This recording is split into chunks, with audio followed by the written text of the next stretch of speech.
அனைவருக்குமே வணக்கம். சற்று முன் கிடைத்திருக்கக்கூடிய ஒரு மிக மிக முக்கியமான செய்தி ஒன்று வெளியாகி உள்ளது. சற்று முன் சட்டசபையில் ஸ்டாலினை தாக்கிய எம்எல்ஏ திடீர்னு அங்கு பரபரப்பை ஏற்படுத்திக்கு இந்த நிலையில் நேரடி காட்சி பார்த்தீங்கன்னா அதிரடியாக வந்திருக்கு.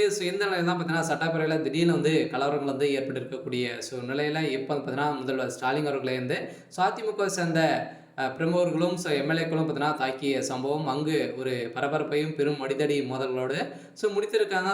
இதற்கு சபாநாயகர் அப்பா பார்த்தீங்கன்னா எதிர்ப்புகள் தெரிவித்திருந்த நிலையில் சபாநாயகர் அப்பா பொறுத்தளவுக்கு பார்த்தீங்கன்னா எதிர்கட்சிகளுக்கு எந்த ஒரு வாய்ப்பும் பேசுறதுக்கான எந்த ஒரு வாய்ப்பும் கொடுக்காதிருந்த நிலையில் இதற்கு திமுகவே நீங்கள் திமுகவே பேச விட்டு இருக்கீங்க அவங்களுடைய அறிக்கையை அவங்களே பார்த்தீங்கன்னா எந்த ஒரு அப்ஜெக்ஷனும் இல்லாமல் அவங்களே நிறைவேற்றிக்கிட்டோம். அப்படியே பட்ஜெட் தாக்கலில் ஒரு மிகப்பெரிய பிரச்சனையாகவே போயிட்டு இருக்கு.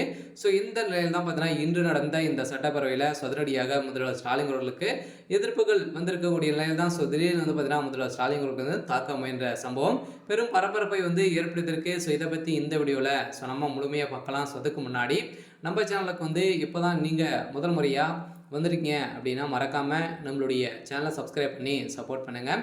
வாங்க வீடியோக்குள்ளே போகலாம். அதை பற்றினா இப்போ சட்டப்பேரவை 2025க்கான சட்டப்பேரவை நடைபெறுது இல்லையா, பட்ஜெட் தாக்கல் நடைபெறுது.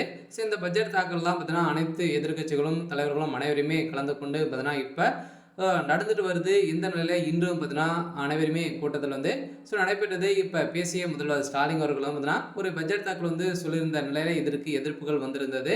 இருந்தாலுமே திமுகவை சேர்ந்த அமைச்சர்கள் பார்த்தீங்கன்னா எந்த ஒரு நடவடிக்கையுமே எங்களுடைய தண்ணிக்கு குடிநீர் தண்ணி கூட அவங்க வரமாட்ட ஒரு வார காலமாகவே வரமாட்ட எந்த ஒரு செயலும் செய்ய மாட்டாங்க அப்படின்ற மாதிரி அதிமுகனுடைய எம்எல்ஏக்கள் பார்த்தீங்கன்னா குற்றச்சாட்டுகள் வைத்திருந்த நிலையில் திடீர்னு பார்த்தீங்கன்னா அங்கு நேரு அவர்கள் பார்த்தீங்கன்னா தரக்குறைவாக பேசிய சம்பவம் தான் அங்கு அதிமுகவுக்கும் திமுகவும் இடையே வாக்குவாதங்கள் ஏற்பட்டது. இதன் அடிப்படையில் சபாநாயகர் அப்பாவுக்கும் பார்த்தீங்கன்னா அங்கு திமுக சைடே சப்போர்ட் செய்திருந்த நிலையில திடீர்னு எடப்பாடி பழனிசாமி அவர்கள் எழுந்த சம்பவம் பெரும் பரபரப்பை ஏற்படுத்துது. இந்த நிலையில தான் பார்த்தீங்கன்னா அதிரடியாக இப்போ முதல்வர் ஸ்டாலின் அவர்களவே தாக்கிய எம்எல்ஏக்கள் பார்த்தீங்கன்னா ஸ்டாலின் அவர்களுக்கு சில காயங்கள் ஏற்பட்டிருக்கு.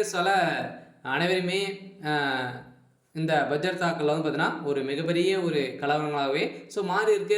சட்டப்பேரவையில் பொறுத்தளவுக்கு பார்த்தீங்கன்னா எந்த ஒரு பிரச்சனையும் இல்லாமல் நடக்குது. இருந்தாலும் இதில் பார்த்தீங்கன்னா திமுக செய்த அட்டூழியத்தினால பார்த்தீங்கன்னா இவங்களே ஒரு பட்ஜெட் தாக்கலை கொடுக்குறாங்க. ஒரு நிறைவேற்றத்தை பார்த்தீங்கன்னா நிறைவேற்றிடுறாங்க. இருந்தாலுமே எந்த ஒரு கட்சிக்கும் வாய்ப்புகள் விடமாட்டாங்க அப்படின்ற மாதிரி சரமாரியாக முதல்வர் ஸ்டாலின் அவர்கள் கேள்வி எழுப்பிக்கூடிய நிலையில் இப்போ உதயநிதி ஸ்டாலின் அவர்களும் சிக்கியிருக்காரு. இருந்தாலுமே என்ன நடக்க போகுது அப்படின்றத வெயிட் பண்ணி பார்க்கலாம். இது மாதிரி செய்திகளை தெரிஞ்சுக்கணும் அப்படின்னா மறக்காமல் நம்மளுடைய சேனலை சப்ஸ்கிரைப் பண்ணி சப்போர்ட் பண்ணுங்கள். தேங்க்யூ.